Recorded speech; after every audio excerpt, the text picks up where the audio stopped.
Ya Mas, terima kasih sekali sudah meluangkan waktunya untuk memberi pertanyaan. Ini sangat membantu sekali untuk menambah pembahasan.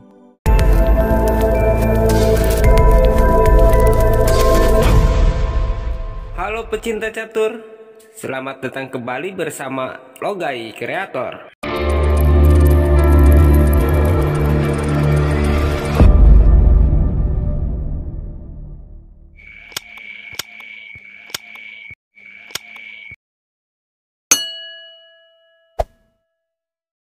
Di video kali ini, kita akan membahas menang cepat putih saat pion E4 menghadapi pion G6.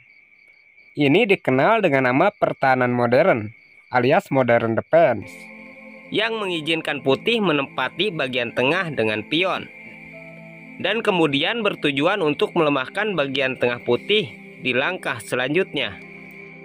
Setelah putih pion ke D4, hitam gajah ke G7, menyerang bagian tengah putih.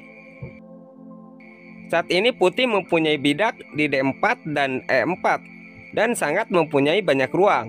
Tetapi hitam berpendapat bahwa putih telah memperluas pusatnya sehingga dengan mudah akan menguasai bagian tengah. Lalu putih kuda ke C3. Untuk hitam dapat menguasai pusat, ada yang kuda ke C6, ada juga yang pion ke D6. Kita akan bahas satu persatu. Pertama, kita akan tunjukkan bagaimana putih dapat menang cepat jika hitam menggerakkan kuda ke C6. Saat ini pion D sedang terancam, maka putih gerakan dulu kuda ke F3 melindungi pion. Jika hitam pion ke E5, jika ditangkap atau pion putih maju, itu adalah keinginan hitam. Karena secara otomatis hitam akan menguasai permainan. Maka putih akan menggerakkan kuda ke D5, membiarkan hitam menangkap pion. Jika pion kali pion, gajah ke G5 mengancam menteri. Jika hitam menutup dengan pion, gajah mundur, dan perlindungan hitam terhadap pion jadi tertutup. Jika diteruskan mengejar gajah dengan pion, pertahanan hitam jadi rusak. Kuda akan kali pion, pion kali kuda, menteri ke H5 skak, rajanya dapat geser ke F8. Gajah kali pion mengancam menteri. Kemungkinan hitam akan mengadukan menterinya ke E8. Menteri kali menteri skak, raja kali menteri, kuda kali C7 skak. Raja geser, kuda akan dapat benteng. Jika tadi ditutup dengan kuda ke F6, pion akan maju mengancam kuda dan hitam akan kehilangan satu perwira. Jika hitam menutup dengan kuda ke F7, maka kuda F kali D4. Buat pemain hitam yang ceroboh, akan menangkap kuda pastinya. Jika kuda kali kuda, maka gajah kali kuda, dan menteri akan hilang. Lalu bagaimana jika gajah kali kuda? Jika gajah kali kuda, maka menteri kali gajah mengancam benteng.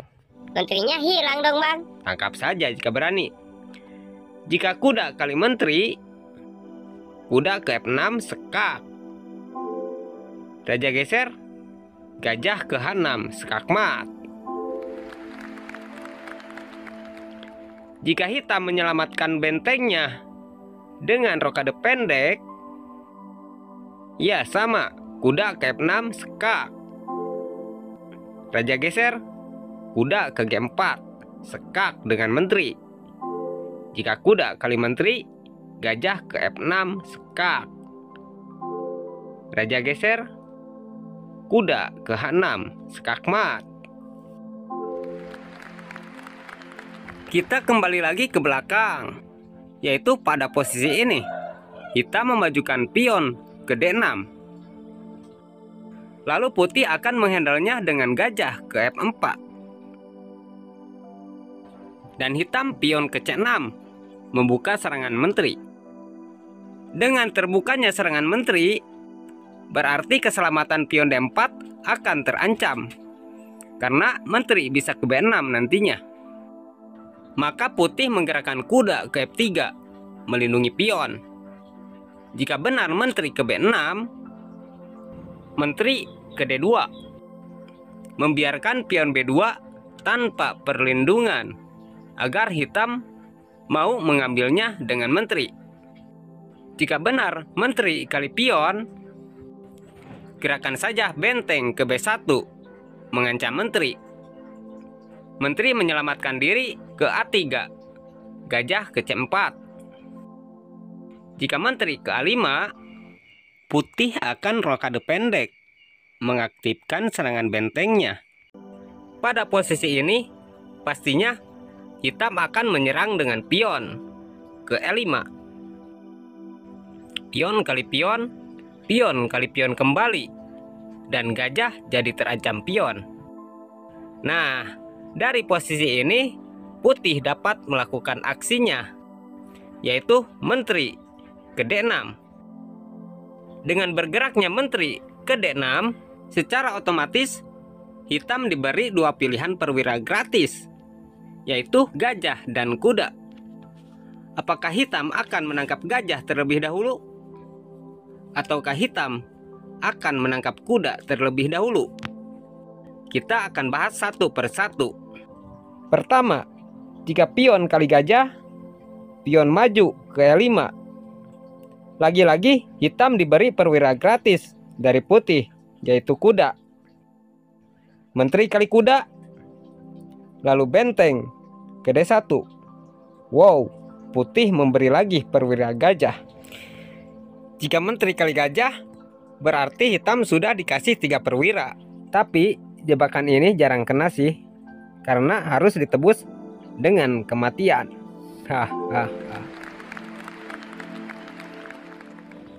Setelah benteng B ke D1 ini, pastinya hitam akan menyelamatkan rajanya terlebih dahulu. Misalkan menutup serangan menteri dengan gajah ke D7. Gajah kali pion sekat. Raja kali gajah, pion maju, sekat. Gajah kali pion, benteng F ke E1, membantu menteri mengancam gajah.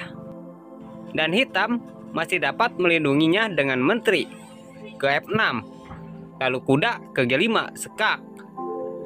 Apakah menteri akan kali kuda, ataukah raja geser ke E8? Jika menteri kali kuda, menteri kali gajah, sekak. Setelah raja geser, hitam akan tewas dengan menteri di petak E8. Jika tadi raja geser ke E8, benteng kali gajah, sekak. Menteri kali benteng, menteri ke D8, sekak mat.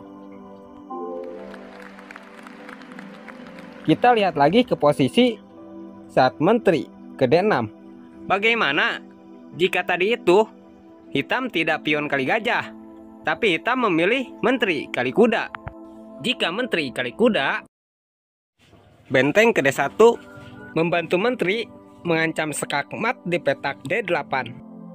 Lagi-lagi 2 gajah digratiskan.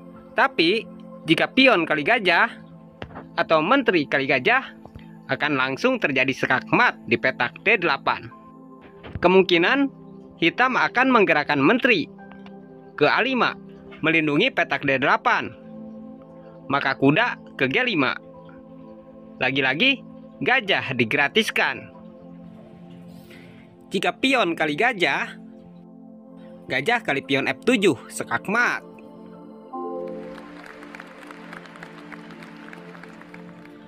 Lalu bagaimana bang, jika setelah kuda ke G5 tadi, hitam kuda ke F6, maka benteng F ke E1. Jika pion kali gajah, pion maju ke E5. Jika gajah ke F8, mengancam menteri, menteri ke F6, mengancam benteng. Benteng pindah, gajah kali pion, sekak. Raja tidak ada petak untuk geser, kuda kali gajah, menteri kali kuda, sekak mat.